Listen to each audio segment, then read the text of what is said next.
7R theory ಅಂದ್ರೆ ಏನು sir? ನಮಗೆ ಕುಂತ್ರು ದುಡ್ಡು ಬರಬೇಕು, ನಿಂತ್ರು ದುಡ್ಡು ಬರಬೇಕು, ಮಲಗಿದ್ರು ದುಡ್ಡು ಬರಬೇಕು. ಬಟ್ ಪ್ರತಿಯೊಬ್ಬರು ಮಾಡಬಹುದು. ಅಬ್ಸಲ್ಯೂಟ್ಲಿ, ಇದು ನಿಜವಾಗ್ಲೂ ಹೇಳ್ತಿದ್ದೀನಿ. ಅಂದ್ರೆ ಬಡತನ ಅಂತ ಹೇಳೋದು ದೇಹದ ಮೇಲೆ ಇರೋದಲ್ಲ, ತಲೆಯಲ್ಲಿರೋದು. ಇದು ರಿಯಲ್ ಲೈಫಲ್ಲಿ ಬಹಳಷ್ಟು ಜನಕ್ಕೆ ನಡೆದಿದೆ. ಇವತ್ತಿಂದನೇ ನಾನು 7R ಥಿಯರಿಯನ್ನು ಅಳವಡಿಸಿಕೊಂಡು ನಾನು ಸಂಪಾದನೆ ಅಥವಾ ಆದಾಯವನ್ನು ಗಳಿಸಬೇಕು ಅಂತ ಹೇಳಿದ್ರೆ ಈ 5 ಪ್ರಶ್ನೆ ನೀವು ಕೇಳಿಕೊಂಡ್ರೆ ಅಂದ್ಕೊಂಡಿದ್ದೆಲ್ಲವನ್ನು ಸಾಧನೆ ಮಾಡಬಹುದು. ಹಾಯ್ ಹಲೋ ನಮಸ್ಕಾರ, ನಾನು ಶೇಷ ಕೃಷ್ಣ ಭಟ್. ಪ್ರತಿಯೊಬ್ರು ಕೂಡ ಜೀವನದಲ್ಲಿ ದುಡ್ಡು ಮಾಡಬೇಕು ಅಂತ ಅನ್ಕೊಂಡಿರ್ತಾರೆ. ಕೇಳಿದ್ರೆ ದುಡ್ಡು ಮಾಡೋದಕ್ಕೆ ನೂರಾರು ದಾರಿಗಳಿದಾವೆ ಅಂತ ಹೇಳ್ತಾರೆ. ಬಟ್ ಯಾವ ದಾರಿಯಲ್ಲಿ ದುಡ್ಡು ಮಾಡ್ಬೋದು ಸರಿಯಾದ ರೀತಿಯಲ್ಲಿ ಅಂತ ಕೇಳಿದ್ರೆ ಅವ್ರಿಗೆ ಗೊತ್ತಿರೋದಿಲ್ಲ. ಬಟ್ ನೀವು ಸರಿಯಾದ ರೀತಿಯಲ್ಲಿ ದುಡ್ಡು ಮಾಡಬೇಕು ಅಂತ ಹೇಳಿದ್ರೆ ಅದಕ್ಕೆ ಖಂಡಿತವಾಗ್ಲೂ 7 ದಾರಿಗಳಿದಾವೆ. ಅದಕ್ಕೋಸ್ಕರನೇ ಅದನ್ನ 7R ಥಿಯರಿ ಅಂತ ಕರೀತಾರೆ. ಹಾಗಿದ್ರೆ 7R ಥಿಯರಿ ಅಂದ್ರೆ ಏನು, 7 ಮೂಲಗಳಿಂದ ಹೇಗೆ ನಾವು ದುಡ್ಡು ಮಾಡ್ಬೋದು ಅನ್ನೋದನ್ನ ನಾವಿವತ್ತು ಈ ವಿಡಿಯೋದಲ್ಲಿ ಕಲ್ತ್ಕೊಳ್ಳೋಣ. ಎಸ್, ಈ ಬಗ್ಗೆ ಮಾತನಾಡೋದಕ್ಕೆ ಫ್ರೀಡಮ್ ಆ್ಯಪ್ನ ಸಂಸ್ಥಾಪಕರು ಮತ್ತೆ CEO ಆಗಿರುವಂತಹ CS ಸುಧೀರ್ ಅವರಿದ್ದಾರೆ. ಅವ್ರ ಜೊತೆಗೆ ಮಾತಾಡ್ತಾ ಹೋಗೋಣ. Sir, welcome to the show. Sir, thank you. ಪ್ರತಿಯೊಬ್ಬರಿಗೂ ಕೂಡ ದುಡ್ಡು ಮಾಡಬೇಕು ಅಂತ ಇದ್ದೇ ಇರುತ್ತೆ. ಯಾರಿಗಾದ್ರೂ ಕೇಳಿದ್ರೆ ದುಡ್ಡು ಮಾಡ್ಬೇಕಂದ್ರೆ ಬೇಡ ಅಂತ ಹೇಳುವಂಥವ್ರು ಯಾರೂ ಇರ್ಲಿಕ್ಕಿಲ್ವೇನೋ. ಸೊ ಅವ್ರಿಗೆ ದುಡ್ಡು ಮಾಡಬೇಕು ಅಂತ ಇರುತ್ತೆ, ದಾರಿ ಯಾವುದು ಅಂತ ಹೇಳುವಂಥದ್ದು ಗೊತ್ತಿರೋದಿಲ್ಲ. ಸೊ 7 ದಾರಿಗಳಿದಾವೆ ಅಂತ ಹೇಳೋದು ಮಾತ್ರ ನಮ್ಗೆ ಗೊತ್ತು. ಏನ್ ಸರ್ ಆ 7 ದಾರಿಗಳು? ಈ 7R ಥಿಯರಿ ಅಂದ್ರೆ ಏನ್ ಸರ್? ಸಾಮಾನ್ಯವಾಗಿ ನಮಗೆ ಕುಂತ್ರು ದುಡ್ಡು ಬರಬೇಕು, ನಿಂತ್ರು ದುಡ್ಡು ಬರಬೇಕು, ಮಲಗಿದ್ರು ದುಡ್ಡು ಬರಬೇಕು, ಹಾಲಿಡೇ ಮಾಡ್ತಿದ್ರು ದುಡ್ಡು ಬರಬೇಕು ಅಂತ ಇದೆ. ಆದ್ರೆ ನಾವೆಲ್ಲ ಏನಾಗ್ತೀವಿ, ಈಗ ಸ್ಯಾಲ್ರಿಡ್ ಪರ್ಸನ್, ಸ್ಯಾಲ್ರಿ ಬರುತ್ತೆ ತಿಂಗಳ, ಹೌದು, ಅದು ಬಿಟ್ಟು ಒಂದು ಬಿಡಿ ಕಾಸು ಬರೋಣ ನಮಗೆ. ಬಾಡಿಗೆ ಬರುತ್ತೆ ಅಂದ್ರೆ ನಂಗೊಂದು ಬಾಡಿಗೆ ಬರುತ್ತೆ, ಅಥವಾ ನನಗೆ ಕೃಷಿ ಅಂದ್ರೆ ಕೃಷಿ, ಬಿಸ್ನೆಸ್ ಅಂದ್ರೆ ಬಿಸ್ನೆಸ್ ಇನ್ಕಮ್, ಒಂದೇ ಆದಾಯ ಇರುತ್ತೆ. 7R ಥಿಯರಿ ಅಂದ್ರೆ ಹೇಗೆ ಅಂದ್ರೆ 7 ಆದಾಯದ ಮೂಲಗಳನ್ನ ಕ್ರಿಯೇಟ್ ಮಾಡಿ. ಏನಿದು 7R ಅಂದ್ರೆ, ಈಗ ಲೆಕ್ಕ ಮಾಡ್ತಾ ಹೋಗಿ. ನಮ್ಮ ಫಸ್ಟ್ R ಏನಪ್ಪಾ ಅಂದ್ರೆ ನಿಮ್ಗೆ ನಾವು ರೆಮ್ಯುನರೇಷನ್ ಅಂತ, ಅಂದ್ರೆ ನೀವು ಯಾವುದೋ ಒಂದು ಕಂಪ್ನಿಯಲ್ಲಿ ಕೆಲಸ ಮಾಡ್ತೀರಿ, ಜಾಬ್ ಮಾಡ್ತೀರಿ, ಅವ್ರು ನಿಮಗೆ ರೆಮ್ಯುನರೇಷನ್ ಸ್ಯಾಲ್ರಿ ಕೊಡ್ತಾರೆ. 2ನೇ R ಏನಪ್ಪಾ ಅಂದ್ರೆ ನೀವು ಬಿಸ್ನೆಸ್ ಮಾಡ್ತೀರಿ. ಬಿಸ್ನೆಸ್ ಮಾಡಿದಾಗ ನೀವು ಯಾವುದೋ ಒಂದು ಪ್ರಾಡಕ್ಟ್ ಅನ್ನು ಅಥವಾ ಸರ್ವಿಸ್ ಅನ್ನು ಮಾರಾಟ ಮಾಡ್ತೀವಿ. ಮಾರಾಟ ಮಾಡಿದಾಗ ನಿಮ್ಗೆ ಏನ್ ಕೊಡ್ತಾರೆ? ರೇಟ್ ಕೊಡ್ತಾರೆ, ಅದು ರೇಟ್. 3ನೇ R ನೀವು ಯಾವುದೋ ಒಂದು ಈಗ ಇನ್ವೆಸ್ಟ್ಮೆಂಟ್ ಮಾಡ್ತೀವಿ ಮ್ಯೂಚುವಲ್ ಫಂಡ್ಸ್ ಅಲ್ಲಿ, ಅಲ್ಲಿ ಅದಕ್ಕೆ ರಿಟರ್ನ್ಸ್ ಬರುತ್ತೆ ಅಲ್ವಾ, ಅದು returns. Mutual funds, stock market, bank FD, ಅದಕ್ಕೆ ರಿಟರ್ನ್ಸ್ ಅಂತ. ಇನ್ನು 4ನೇದು ನೀವು ಕಮರ್ಷಿಯಲ್ ಬಿಲ್ಡಿಂಗು, ರೆಸಿಡೆನ್ಷಿಯಲ್ ಹೌಸು, ಅದನ್ನ ಬಾಡಿಗೆ ಕೊಟ್ಟಿದ್ದೀರಿ, ಅದನ್ನ ರೆಂಟ್ ಬರುತ್ತೆ, ಅದು 4ನೇ R. ಇನ್ನು 5ನೇ R ನೀವು ಯಾವುದೋ ಒಂದು ಬುಕ್ ಅನ್ನ ಬರ್ತಿದ್ದೀರಿ, ಆ ಬುಕ್ ಅನ್ನು ಪ್ರತಿ ಸಾರಿ ಪ್ರಿಂಟ್ ಮಾಡಿದಾಗ ನಿಮ್ಗೆ ರೈಟ್ಸ್ ಇನ್ಕಮ್ ಕೊಡ್ತಾರೆ. ರೈಟ್ಸ್ ಅಂತ ಅಲ್ವಾ, ಒಂದು ಬುಕ್ಕಿಗೆ ಇಂತಿಷ್ಟು ಅಂತ ಆತರ್ಗೆ ರೈಟ್ಸ್ ಕೊಡ್ತಾರೆ, ಅದು 5ನೇ. ಇನ್ನು 6ನೇದು ನೀವು ಒಂದು ಹೊಸ ಇನ್ವೆನ್ಷನ್ ಮಾಡಿದ್ದೀರಿ, ಯಾವುದೋ ಒಂದು ಇನ್ವೆನ್ಷನ್, ಅದನ್ನ ಈಗ ಕಮರ್ಷಿಯಲ್ ಆಗಿ ಯೂಸ್ ಮಾಡ್ತಾರೆ, ಅಲ್ಲಿ ಪ್ರೊಡಕ್ಷನ್ ಆದಾಗ ನಿಮ್ಗೆ ರಾಯಲ್ಟಿ ಬರುತ್ತೆ ಅಲ್ವಾ, ಅದು 6ನೇ R. ಇನ್ನು 7ನೇದು ನೀವು ಯಾವುದೋ ಒಂದು ಬಿಸ್ನೆಸ್ ಮಾಡ್ತಿದ್ದೀರಿ, ಆ ಬಿಸ್ನೆಸ್ ನ ಫ್ರಾಂಚೈಸಿಯನ್ನು ಮತ್ತೊಬ್ಬರಿಗೆ ಕೊಟ್ಟಿದ್ದೀರಿ, ಅದರಿಂದ ನಿಮ್ಗೆ ಫ್ರಾಂಚೈಸಿ ಫೀ ಬರುತ್ತೆ, ರೆಪ್ಲಿಕೇಶನ್ ಅಂತ, ಅಂದ್ರೆ ಅವರು ಟ್ರಾನ್ಸಾಕ್ಷನ್ ಮೇಲೆ ನಿಮ್ಗೆ ವ್ಯಾಲ್ಯೂ ಬರುತ್ತೆ. ಸೊ ಈಗ ಒಂದೊಂದಾಗಿ ನೋಡ್ತಾ ಹೋಗೋದಂದ್ರೆ ಎಲ್ಲವನ್ನೂ ಎಲ್ರಿಗೂ ಮಾಡೋಕ್ ಸಾಧ್ಯವಾ? ಎಲ್ರಿಗೂ ಬರುವಂತ ಪ್ರಶ್ನೆನೇ ಅದು. 7R theory, 7 source of income ಅಂತೆಲ್ಲ ಮಾತಾಡ್ತೀವಿ, ಇದು ಎಲ್ಲರೂ ಕೂಡ ಮಾಡ್ಬೋದಾ, ನಾನು ಕೂಡ ಮಾಡ್ಬೋದಾ ಅಂತ ನಾನು 5 ಕ್ರಿಯೇಟ್ ಮಾಡ್ಕೊಂಡಿದ್ದೀನಿ. 5 ಯಾವ್ದು ಸರ್? ನಾನು ನನ್ನ ಕಂಪ್ನಿಯಲ್ಲಿ ಕೆಲಸ ಮಾಡ್ತೀನಿ, ನನ್ಗೆ ಸಂಬಳ ಬರುತ್ತೆ, ಕರೆಕ್ಟ್. ನಮ್ಮ ಕಂಪನಿಯ ಲಾಭದಲ್ಲಿ ನನಗೆ ಭಾಗ ಬರುತ್ತೆ, ಕರೆಕ್ಟಾ. 3ನೇದು ನನಗೆ ರೆಂಟಲ್ ಇನ್ಕಮ್ ಬರುತ್ತೆ, 4ನೇದು ಇನ್ವೆಸ್ಟ್ಮೆಂಟ್ ಇಂದ ರಿಟರ್ನ್ಸ್ ಬರುತ್ತೆ, 5ನೇದು ನಾನು ಬುಕ್ ಬರ್ದಿದ್ದೀನಿ, ಅದರಿಂದ ರೈಟ್ಸ್ ಬರುತ್ತೆ. ಇನ್ನು ಕೊನೆ 2 ಇದೆಯಲ್ಲ, ರಾಯಲ್ಟಿ ಮತ್ತೆ ರೆಪ್ಲಿಕೇಶನ್ ಇಲ್ಲ, ಅದು ಮಾಡಬೇಕು ಅನ್ನೋ ಆಸೆ. ಬಟ್ ಪ್ರತಿಯೊಬ್ಬರು ಮಾಡಬಹುದು. ಅಬ್ಸಲ್ಯೂಟ್ಲಿ. ಈಗ ಹೇಗೆ ಮಾಡೋದು ಅಂದ್ರೆ, ಸಾಮಾನ್ಯವಾಗಿ ಜನ ಅನ್ಕೊಂಡಂದ್ರೆ ನಾ 10 ಕೆಲಸ ಮಾಡ್ಬಿಡ್ತೀನಿ, ಬೆಳಿಗ್ಗೆ ಒಂದು ಕೆಲಸ, ಮಧ್ಯಾಹ್ನ ಒಂದು ಕೆಲಸ, ರಾತ್ರಿ ಒಂದು ಕೆಲಸ ಮಾಡ್ತೀನಿ, 7 days a week ವರ್ಕ್ ಮಾಡ್ತೀನಿ. ಅದಲ್ಲ, ನಿಮ್ಮ ಸ್ಟ್ರೆಂತ್ ಏನು? ಈಗ ನನಗೆ ಎಷ್ಟೋ ಜನ ಡಾಕ್ಟರ್ಸ್ ಗೊತ್ತು, ಆ ಮಟ್ಟಿಗೆ ಅಂದ್ರೆ ಅವ್ರ ವಾರ್ಷಿಕ ಆದಾಯ 100 ಕೋಟಿ, 100 crores ಒಬ್ಬ ಡಾಕ್ಟರ್ ಆದಾಯ. ನನ್ ಸುಮ್ಸುನೆ ಹೇಳ್ತಾ ಇಲ್ಲ, ಇದು ನಿಜವಾಗ್ಲೂ ಹೇಳ್ತಿದ್ದೀನಿ. ಒಬ್ಬ ಡಾಕ್ಟರ್ನ ವಾರ್ಷಿಕ ಆದಾಯ 100 ಕೋಟಿ. ಹೆಂಗಪ್ಪ ಮಾಡ್ತಾರೆ ಕೇಳಿದ್ರೆ, ಅವರು ಫಸ್ಟ್ ಏನ್ ಮಾಡ್ತಾರೆ, ಅವರು ಮಾಡುವ ಪ್ರೊಫೆಷನಲ್ಲಿ ಎಕ್ಸ್ಪರ್ಟ್ಸ್ ಆಗ್ತಾರೆ. ಯಾರೋ ಸಾಯುವ ವ್ಯಕ್ತಿಯನ್ನ ಆಪರೇಟ್ ಮಾಡಬೇಕು ಅಂದ್ರೆ ಈ ಡಾಕ್ಟರ್ನ ಕರೆಯುವ ಮಟ್ಟಿಗೆ ಕೇಳಿದಷ್ಟು ಕೊಡ್ಕೊಡ್ತೀವಿ, ಡಾಕ್ಟರ್ ನಂಗೆ ಉಳಿಸ್ಕೊಡಿ ಅಂತ, ಆ ಮಟ್ಟಕ್ಕೆ ಎಕ್ಸ್ಪರ್ಟ್ಸ್ ಆಗ್ತಾರೆ. ಈಗ ಅವ್ರು ಮಾಡುವ ಆಪರೇಷನ್ ಅದು ಇದಕ್ಕೆ ಸಿಕ್ಕಾಪಟ್ಟೆ ದುಡ್ಡು ಬರೋಕ್ಕೆ ಶುರು ಆಗುತ್ತೆ. ಈ ದುಡ್ಡನ್ನು ತಗೊಂಡು ಒಂದು ನರ್ಸಿಂಗ್ ಹೋಮ್ ಕೊಡ್ತಾರೆ, ಅಥವಾ ಒಂದು ಹಾಸ್ಪಿಟಲ್ ಕಟ್ತಾರೆ, ಅಲ್ಲಿ ದುಡ್ಡು ಬರೋಕ್ಕೆ ಶುರು ಆಗುತ್ತೆ. ಈಗ ಬೇರೆ ಕಡೆಗೂ ಕನ್ಸಲ್ಟೆಂಟ್ ಆಗಿ ದೊಡ್ಡ ದೊಡ್ಡ ಸರ್ಜರಿಗೆ ಹೋಗ್ತಾರೆ, ಇಲ್ಲಿ ಸ್ವಂತ ಮಾಡ್ತಾರೆ, 2 ಕಡೆ ದುಡ್ಡು ಬರುತ್ತೆ.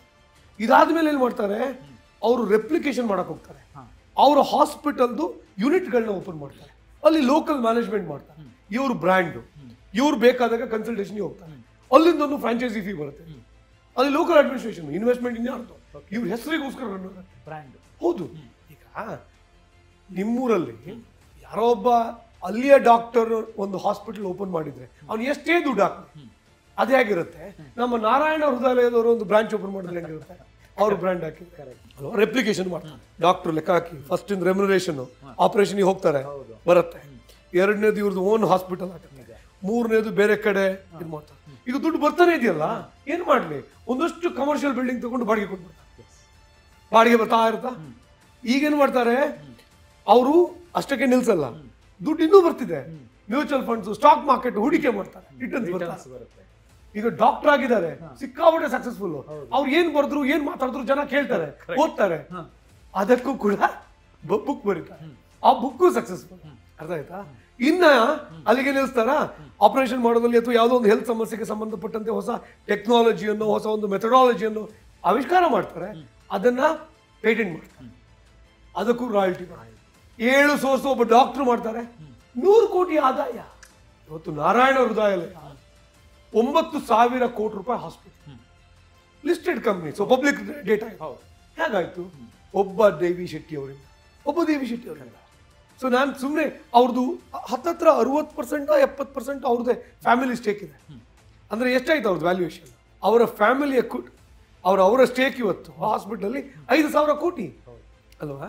ಸೊ ಅಂದ್ರೆ ಯಾವುದೇ ಒಬ್ಬ ವ್ಯಕ್ತಿ ಅವ್ರು ಮಾಡುವ ಕೆಲಸದಲ್ಲಿ ಪಾಂಡಿತ್ಯವನ್ನು ಸಂಪಾದನೆ ಮಾಡಿದ್ರೆ ಸಾಧ್ಯ ಆಗುತ್ತೆ. ಒಬ್ಬ ಟೀಚರು ಅತ್ಯುತ್ತಮ ಟೀಚರ್ ಕಣ್ರಿ, ಸಿಕ್ಕಾಪಟ್ಟೆ ಚಂದ ಪಾಠ ಮಾಡ್ತಾರೆ, ಮಕ್ಕಳು ಆ ಟೀಚರ್ ಪಾಠ ಮಾಡ್ತಾರೆ ಅಂದ್ರೆ ಅವ್ರು ಬಿಡೋದೇ ಇಲ್ಲ. ಯಾವ ಮಟ್ಟಕ್ಕೆ ಅವರಿಗೆ ಪಾಪ್ಯುಲಾರಿಟಿ ಆಗ್ಬಿಡ್ತಾರೆ ಅಂದ್ರೆ, ಆ ಸ್ಕೂಲು ಅಂದ್ರೆ ಆ ಟೀಚರ್ ಆಗುತ್ತೆ, ಆ ಸ್ಕೂಲ್ ಮ್ಯಾನೇಜ್ಮೆಂಟ್ಗೆ ಹೆದರಿಕೆ ಆಗುತ್ತೆ, ಈ ವ್ಯಕ್ತಿ ಯಾಕೋ ಸಿಕ್ಕಾಪಟ್ಟೆ ಪಾಪ್ಯುಲರ್ ಆಗ್ತಿರಲ್ಲ, ತೆಗೆದ್ಬಿಡೋಣ ಕೆಲಸದಿಂದ ಅಂತ ತೆಗಿತಾರೆ. ತೆಗಿದ ತಕ್ಷಣ ಈ ಟೀಚರ್ ಏನ್ ಮಾಡ್ತಾರೆ ಗೊತ್ತಾ, ಹೋಗ್ಬಿಟ್ಟು ಸ್ವಂತ ಸ್ಕೂಲ್ ಮಾಡ್ತಾರೆ, ಸ್ವಂತ ಸ್ಕೂಲ್ ಮಾಡಿ ಅವ್ರ ಸ್ಕೂಲಿಂದ ಅವರೇ ಸಂಬಳ ತಗೊಳಕ್ ಶುರು ಮಾಡ್ತಾರೆ. ಈ ವ್ಯಕ್ತಿ ಸಿಕ್ಕಾಪಟ್ಟೆ ಚೆನ್ನಾಗಿರೋದ್ರಿಂದ ಅವರಿಗೆ ಸಂಬಳನೂ ಬರುತ್ತೆ, ಆಮೇಲೆ ಇನ್ವೆಸ್ಟ್ಮೆಂಟ್ ಬರುತ್ತೆ, ಹೂಡಿಕೆ ಮಾಡ್ತಾರೆ. ಈಗ ಸ್ವಂತ ಬಿಸ್ನೆಸ್ ಆಯ್ತಾ, ಸ್ಕೂಲ್ ಆಗ್ತಿದ್ದಂಗೆ ಏನ್ ಮಾಡ್ತಾರೆ, ದುಡ್ಡು ಬರುತ್ತೆ, ಇನ್ನೊಂದಷ್ಟು ರೆಂಟಲ್ ಬಿಲ್ಡಿಂಗ್ ಕ್ರಿಯೇಟ್ ಮಾಡ್ತಾರೆ, ಸ್ಕೂಲ್ ಬ್ರ್ಯಾಂಡ್ ನೇಮು ಫ್ರಾಂಚೈಸಿ ಕೊಡ್ತಾರೆ. ಅರ್ಥ ಆಗ್ತಿದ್ಯಾ ನಿಮ್ಗೆ? ಆಮೇಲೆ ಬುಕ್ಸ್ ಬರೀತಾರೆ. ಈ ತರ ಮಾಡಿಬಿಟ್ಟು ಅವರು ಕೂಡ 5-6 ಥರದ ಇನ್ಕಮ್ ಸೋರ್ಸ್ ನ ಕ್ರಿಯೇಟ್ ಮಾಡ್ತಾರೆ. ಈ ರೀತಿ ನಿಮ್ಗೆ ಗೊತ್ತುಂಟು, ಒಬ್ಬ ಕರ್ನಾಟಕದಲ್ಲಿ ಉತ್ತಮ ಜರ್ನಲಿಸ್ಟ್ ಒಂದು ಟಿವಿ ಚಾನಲ್ ವರ್ಕ್ ಮಾಡ್ತಿರ್ತಾನೆ, ಏನೋ ಕಿರಿಕ್ ಮಾಡ್ಕೊಂಡು ಬಿಡ್ತಾನೆ, ಸ್ವಂತ ಟಿವಿ ಚಾನಲ್ ಶುರು ಮಾಡ್ತಾರೆ, ಸಿಕ್ಕಾಪಟ್ಟೆ ಫೇಮಸ್ ಆಗ್ತಾರೆ. ಅವರಿಗೆ ಇವತ್ತು 5-6 ಸೋರ್ಸ್ ಇನ್ಕಮ್ ಇದೆಯಾ? ಅಂದ್ರೆ ಯಾವುದೇ ಒಂದು ಕ್ಷೇತ್ರದಲ್ಲಿ ನಾನು ಎಕ್ಸ್ಪರ್ಟ್ ಆಗಬೇಕು. ನಮ್ದೇನು ಅಂದ್ರೆ, ಇಲ್ಲ ಸರ್ ಬೆಳಿಗ್ಗೆ ಒಂದು ಕೆಲಸ ಮಾಡ್ತೀನಿ ಸರ್, ಬೆಳಿಗ್ಗೆ 7 ಗಂಟೆಗೆ ಹೋಗ್ಬಿಡ್ತೀನಿ, 6 ಗಂಟೆ. ಇವ್ರ ತಲೆಯಲ್ಲಿ ಬರೀ ಲದ್ದಿ, ಕತ್ತೆಗೆ ಕೊಡೋ ಸಂಬಳ ಕತ್ತೆಗೆ ಕೊಡ್ತಾರೆ, ಕುದುರೆ ಕೊಡೋದು ಕುದುರೆಗೆ ಕೊಡ್ತಾರೆ. ನೀವು ಕುದುರೆನ ಕತ್ತೆನ ಡಿಸೈಡ್ ಮಾಡಿ. 7R ಥಿಯರಿ ಅಂತ ಹೇಳಿ ನನ್ನ ವಿಡಿಯೋ 10 ಸಾರಿ ನೋಡಿ, ಇನ್ನು 10 ಜನ ಹೇಳ್ಕೊಟ್ಟಿದ್ದು ಕೇಳಿ, ನೀವು 7 ಸೋರ್ಸ್ ಕ್ರಿಯೇಟ್ ಮಾಡೋಕೆ ಸಾಧ್ಯ ಇಲ್ಲ. ಯಾವಾಗ ಮಾಡ್ತೀರಿ ಅಂದ್ರೆ, ನೀವು ನಿಮ್ಮ ಇಂಟೆಲೆಕ್ಚುಯಲ್ ಸ್ಟ್ರೆಂತ್ ಅನ್ನ ಎನ್ಹಾನ್ಸ್ ಮಾಡ್ಕೊಂಡಾಗ, ಇಂಟೆಲೆಕ್ಚುಲಿ ನೀವು ಸ್ಟ್ರಾಂಗ್ ಆಗಬೇಕು, ಅವಾಗ ಮಾತ್ರ 7 ಸೋರ್ಸ್ ಆಫ್ ಇನ್ಕಮ್ ನ ಕ್ರಿಯೇಟ್ ಮಾಡೋಕೆ ಸಾಧ್ಯ. ಈಗಾಗಲೇ ಬೆಸ್ಟ್ ಆಫ್ ಬೆಸ್ಟ್ ಎಕ್ಸಾಂಪಲ್ಸ್ ಅನ್ನ ಕೊಟ್ರಿ. ಒಂದು ಟೀಚರ್ ಆದಂತವ್ರು, ಇನ್ನೊಂದು ಡಾಕ್ಟರ್ ಅದು. ಬಟ್ ಸಾಮಾನ್ಯವಾಗಿ ಜನರಿಗಿರುವಂತ ಪ್ರಶ್ನೆ ಏನು ಅಂತ ಹೇಳಿದ್ರೆ, ಈಗ 10,000ಕ್ಕೋ 20,000ಕ್ಕೋ ದುಡಿತಾ ಇರ್ತಾರೆ, ಅದೊಂದು ಕಂಪನಿಯಲ್ಲಿ ಏನೋ ಒಂದು ಕೆಲಸ ಮಾಡ್ತಾ ಇರ್ತಾರೆ. ಸೊ ಅಂಥವ್ರು ಕೂಡ ಈ 7R ಥಿಯರಿಯಲ್ಲಿ ಕಂಪ್ಲೀಟ್ ಆಗಿ 7 ಅಲ್ಲ ಅಂತ ಆದ್ರೂ ಕೂಡ ಅಟ್ಲೀಸ್ಟ್ 5ನೋ 4 3 ಸೋರ್ಸ್ ಆಫ್ ಇನ್ಕಮ್ ಅನ್ನ ಮಾಡ್ಕೊಳ್ಳೋದಕ್ಕೆ ಅವಕಾಶ ಇದೆಯಾ? ಇಲ್ಲ ಅಂತ ಹೇಳಿ ನೀವು ಹೇಳಿದಂಗೆ ಬೆಳಿಗ್ಗೆನೂ ದುಡಿಬೇಕು, ರಾತ್ರಿನೂ ದುಡಿಬೇಕು ಅಂತ ಹೇಳುವಂತ ಇದು ಬಂದ್ಬಿಡುತ್ತೆ. ಇಲ್ಲಿ ಜನ ಏನ್ ಮಾಡ್ತಿದ್ದಾರೆ ಅಂದ್ರೆ, ಇದು ಪ್ರಾಬ್ಲಿ ನಾನೊಂದು ಸೆಪರೇಟ್ ವಿಡಿಯೋನೇ ಮಾಡ್ಬೇಕಿತ್ತು. Again I leaving definitely comment ಮಾಡಿ, ಕಮೆಂಟ್ ಬಾಕ್ಸ್ ಅಲ್ಲಿ ಕಮೆಂಟ್ ಮಾಡಿ. ಲೀಡ್ ಕೊಡ್ತಾ ಇದ್ದೀನಿ. ಏನು ಅಂತ ಹೇಳ್ತೀನಿ, ಜನ ತಮ್ಮ ಎಬಿಲಿಟಿಯನ್ನ ಅಳತೆ ಮಾಡ್ಕೊಳ್ಳೋದು. ಸರ್ ನಾನು ಬಡವ ಸರ್, ನಾನು 20,000 ಸಂಪಾದನೆ ಮಾಡ್ತಿದ್ದೀನಿ ಸರ್, 15,000 ಸಂಪಾದನೆ ಮಾಡ್ತಿದ್ದೀನಿ ಸರ್, ನೀವು ದೊಡ್ಡ ಶ್ರೀಮಂತರಿಗೆ ನೀವು ಅಡ್ವೈಸ್ ಕೊಡ್ತೀರಿ ಸರ್, ಆಯ್ತಾ?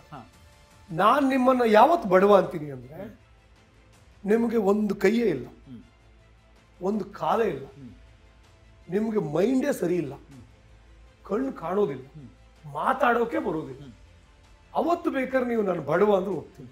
ಅಂಥವರು ಕೂಡ ದುಡಿತಾರೆ, ಅಂಥವ್ರು ದುಡಿತಿದ್ದಾರೆ. ನಾನು ಅದೇ ಹೇಳಿದ್ನಲ್ಲ, ನಾನು ಯಾವತ್ತೂ ಹೇಳಿದ್ದೆ ಒಂದು ವಿಡಿಯೋದಲ್ಲಿ, ನೀವು ಬದುಕಿದ್ದೀರಿ ಅಂದ್ರೆ ನೀವು ಬಡವರಲ್ಲ, ನೀವು ಶ್ರೀಮಂತರೇ. ಮತ್ತೆ ನಿಮ್ಮ ಯೋಗ್ಯತೆಯನ್ನ ಯಾರೋ ಕೊಡುವ ನಿಮ್ಗೆ ಸಂಬಳ ಕೊಡ್ತಾರಲ್ಲ, ಆ ಸಂಬಳದ ಮೇಲೆ ನಿಮ್ಮ ಯೋಗ್ಯತೆಯನ್ನ ಅಳಿತಿರಲ್ಲ, ನೀವೆಂತ ಮೂರ್ಖರು. ಅಂದ್ರೆ ಬಡತನ ಅಂತ ಹೇಳೋದು ದೇಹದ ಮೇಲೆ ಇರೋದಲ್ಲ, ತಲೆಯಲ್ಲಿರೋದು ಅಲ್ವಾ? ಈಗ ಯಾರೋ ನಿಮ್ಗೆ ಒಂದು ರೇಟ್ ಕಟ್ತಾರ, ಅವನು ಮೂರ್ಖ ಇರ್ಬೋದು, ನೀವ್ ಹೆಂಗ್ರಿ ಮೂರ್ಖರಾಗ್ತೀರಿ? ಅವನ ಯೋಗ್ಯತೆಗೆ ತಕ್ಕಂತೆ ನಿಮ್ಗೊಂದು ರೇಟ್ ಕೊಡ್ತಾನೆ. ನಿಮ್ ಯೋಗ್ಯತೆ ನಿಮ್ಗೆ ಗೊತ್ತಲ್ಲ, ಮಾಡಿ ತೋರಿಸಿ. ಈಗ ನಾನು ನಿಮ್ಗೆ ಶೇಷ ಕೃಷ್ಣ ನಿಮ್ಗೆ 10,000 ಸಂಬಳ ಕೊಡೋದು ಅಂತ ಹೇಳಿದ್ರೆ ನೀವು ಒಪ್ಕೊಳ್ತಿದ್ದೀರಿ ಅಂದ್ರೆ ನೀವೆಷ್ಟು ಮೂರ್ಖರಾಗಿದ್ರೆ? ನೀವು ಹೇಳಬೇಕು, ನನ್ನ ಯೋಗ್ಯತೆ ನನಗೆ ಗೊತ್ತುಂಟು, ಹೌದು ಪರಿಸ್ಥಿತಿಯ ಒತ್ತಡದಿಂದ ಇವತ್ತು ನಾನು ಮಾಡ್ತಿದ್ದೀನಿ, ಬಟ್ ಇದು ಪರ್ಮನೆಂಟ್ ಅಲ್ಲ, ನನಗೆ ಗೊತ್ತುಂಟು ನನ್ನ ಜಾಗ ಯಾವುದು ಅಂತ, ಅಲ್ಲಿ ಹೋಗ್ತೀನಿ ನಾನು. ಆ ಕಾನ್ಫಿಡೆನ್ಸ್ ಜನರಲ್ಲಿ ಇರಬೇಕು.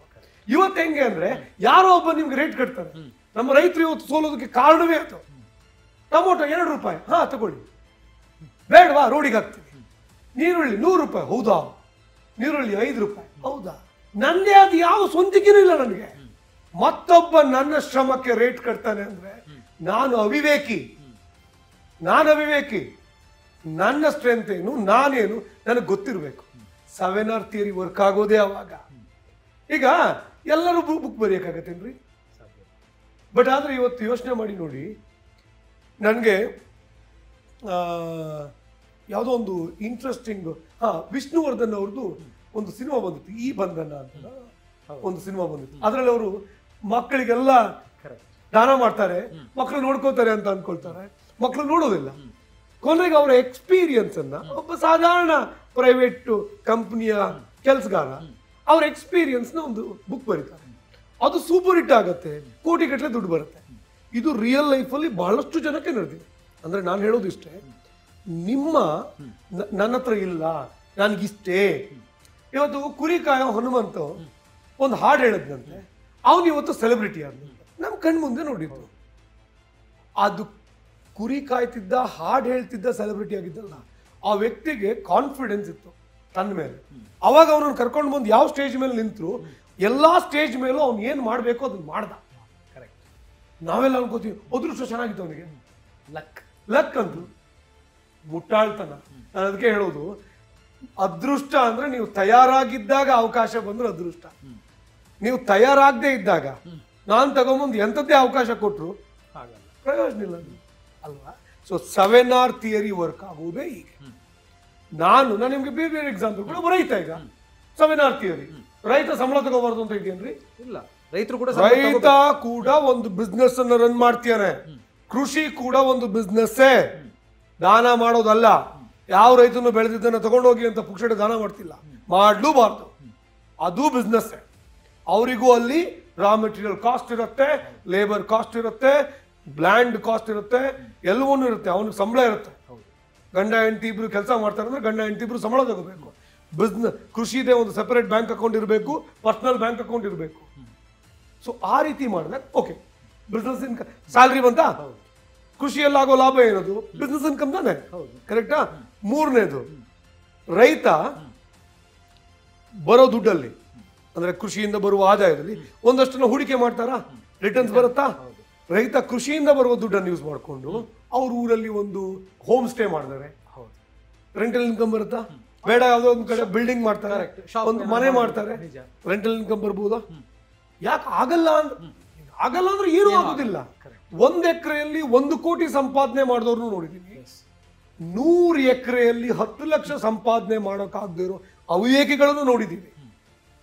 ಸೊ ಹಾಗಾಗಿ ಇದು ನಿಮ್ಮ ಸಾಮರ್ಥ್ಯದ ಪ್ರಶ್ನೆ, ನಿಮ್ಮ ಮನಸ್ಥಿತಿಯ ಪ್ರಶ್ನೆ.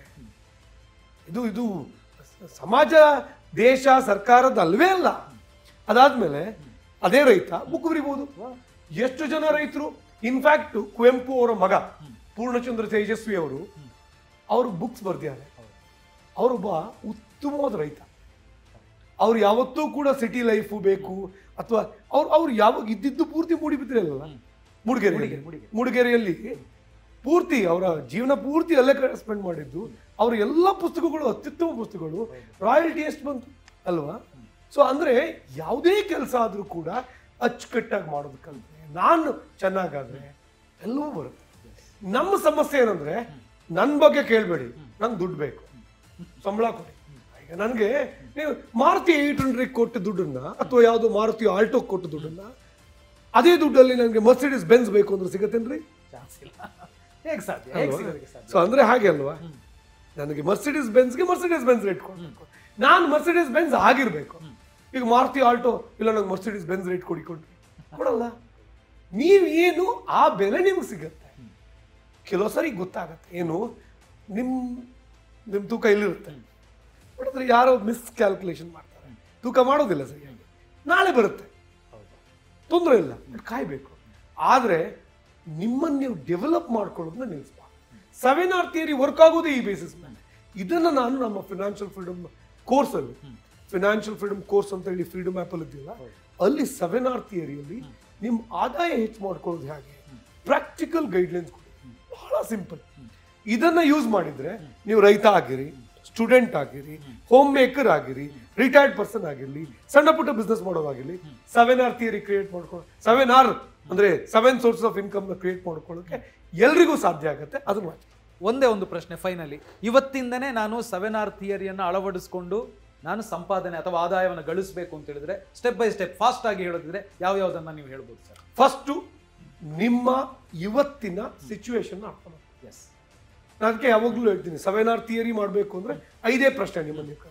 ಇವತ್ತಿನ ನನ್ನ ಸ್ಥಿತಿಗತಿ ಹೇಗಿದೆ? ಸ್ಥಿತಿಗತಿ ಅಂದ್ರೆ ಏನು? ಬ್ಯಾಂಕ್ ಬ್ಯಾಲೆನ್ಸ್ ಏನು, ನನ್ನ ನಾಲೆಡ್ಜ್ ಎಷ್ಟಿದೆ, ನನ್ನ ಸಂಬಳ ಎಷ್ಟಿದೆ, ಜನ ರೆಸ್ಪೆಕ್ಟ್ ಕೊಡ್ತೀಯಾರಾ ಕೇಳ್ಕೊಳ್ಳಿ. ಎರಡನೇದು ಇವತ್ತಿನ ಸ್ಥಿತಿಗತಿಗೆ ಕಾರಣ ಏನು, ಏನ್ ತಪ್ಪು ಮಾಡಿದೆ ನಾನು ಇವತ್ತು, ಮೇಲೆ ಇರಬೇಕಿತ್ತು ಅಥವಾ ಇವತ್ತು ಚೆನ್ನಾಗಿದ್ದೀನಿ ಅಂದ್ರೆ ಏನೋ ಒಳ್ಳೆ ಕೆಲಸ ಮಾಡಿದ್ದೀನಿ, ಸರಿಯಾಗಿಲ್ಲ ಅಂದ್ರೆ ಏನೋ ಕೆಟ್ಟ ಕೆಲಸ ಮಾಡಿದ್ದೀನಿ ತಿಳ್ಕೊಳ್ಳಿ. ಮೂರನೇದು ಎಲ್ಲಿಗೆ ಹೋಗ್ಬೇಕು, ನಾನು ಎಷ್ಟು ದುಡ್ಡು ಬೇಕು, ಎಷ್ಟು ಸೋರ್ಸಸ್ ಆಫ್ ಇನ್ಕಮ್ ಬೇಕು, ಎಷ್ಟು ಆಸ್ತಿ ಬೇಕು, ಜನ ನಂಗೆ ಮರ್ಯಾದೆ ಕೊಡ್ಬೇಕಾ ಕೇಳ್ಕೊಳ್ಳಿ. ನಾಲ್ಕನೇದು ಅದನ್ನು ಯಾವಾಗ ಮಾಡಬೇಕು ಅಂತ.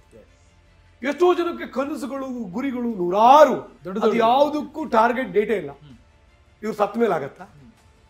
ನೀವು ಯಾವಾಗ ಮಾಡಬೇಕು, ಅದಾದ್ಮೇಲೆ ಕೊನೆಯದಾಗಿ ಇವತ್ತು ನಾನು ರಾತ್ರಿ ಮಲ್ಗೋಕ್ಕೂ ಮೊದಲು ಏನ್ ಮಾಡಬೇಕು, ನಾಳೆ ಮಾಡ್ತೀನಿ, ಇನ್ನೊಂದು ವರ್ಷ ಬಿಟ್ಟು ಮಾಡ್ತೀನಿ, ಆಗೋದಿಲ್ಲ, ಇವತ್ತೇನ್ ಮಾಡಬೇಕು. ಈ 5 ಪ್ರಶ್ನೆ ನೀವು ಕೇಳ್ಕೊಂಡ್ರೆ ಅಂದ್ಕೊಂಡಿದ್ದೆಲ್ಲವನ್ನು ಸಾಧನೆ ಮಾಡ್ಬೋದು. ನಾನು ಹೇಳ್ತೀನಿ, ದೇವರು ನೀವಿದ್ದಲ್ಲಿಗೆ ಬರ್ತಾನೆ, ನೀವು ಹುಡ್ಕೊಂಡು ಹೋಗೋದೇ ಬೇಡ. Thank you sir, thank you very much. ಯಾಕಂದರೆ ಇದು ಪ್ರತಿಯೊಬ್ಬರಿಗೂ ಕೂಡ ಬೇಕಾದಂಥ ವಿಷಯ. ಪ್ರತಿಯೊಬ್ಬರು ಕೂಡ ಸೋರ್ಸ್ ಆಫ್ ಇನ್ಕಮ್ ಏನಿರ್ಬೋದು, ಹೆಂಗೆ ನಾವು ಜನರೇಟ್ ಮಾಡ್ಬೋದು, ಹಣವನ್ನು ಹೇಗೆ ಅರ್ನ್ ಮಾಡ್ಬೋದು ಅಂತ ಕೇಳ್ತಾನೆ ಇರ್ತಾರೆ. ಇದಕ್ಕಿಂತ ಬೆಸ್ಟ್ ಎಕ್ಸಾಂಪಲ್ ಇನ್ನೊಂದು ಕಡೆ ಸಿಗಲಿಕ್ಕಿಲ್ಲ. Thank you sir. ಎಸ್ ವೀಕ್ಷಕರೇ, ದುಡ್ಡು ಬರಬೇಕು ಅಂತೇಳಿ ಪ್ರತಿಯೊಬ್ಬರಿಗೂ ಕೂಡ ಇರುತ್ತೆ. ಬಟ್ ಎಲ್ಲಿಂದ ಬರುತ್ತೆ ಅಂತ ಕೇಳಿದ್ರೆ ಆ ದಾರಿಯನ್ನು ನೀವೇ ಹುಡ್ಕೊಳ್ಬೇಕು. ಆ ದಾರಿ ಯಾವುದು ಅಂತ ಹೇಳುವಂಥದ್ದನ್ನು ನಾವೀಗಾಗಲೇ ತೋರಿಸಿದ್ದೀವಿ. ಸೊ ಈಗಾಗಲೇ ಫ್ರೀಡಮ್ ಆ್ಯಪಲ್ಲಿ ಫಿನಾನ್ಷಿಯಲ್ ಫ್ರೀಡಮ್ ಅಂತೇಳಿ ಬಹಳ ದೊಡ್ಡ ಒಂದು ಕೋರ್ಸ್ ಇದೆ. ಸುಮಾರು 6 ಗಂಟೆಗಳ ಕೋರ್ಸ್ ಅದು. ಅದರಲ್ಲಿ ಈ 7R ಥಿಯರಿ ಬಗ್ಗೆ ಕಂಪ್ಲೀಟ್ ಆಗಿ ಸುಧೀರ್ ಸರ್ ಅವರು ಎಕ್ಸ್ಪ್ಲೈನ್ ಮಾಡಿದ್ದಾರೆ. ನೀವೇನಾದರೂ ಆ ಕೋರ್ಸನ್ನು ನೋಡಿದ್ದೆ ಆದಲ್ಲಿ ನಿಮ್ಮ ಬದುಕು ಆಗಿನಿಂದಲೇ ಚೇಂಜ್ ಆಗುತ್ತೆ.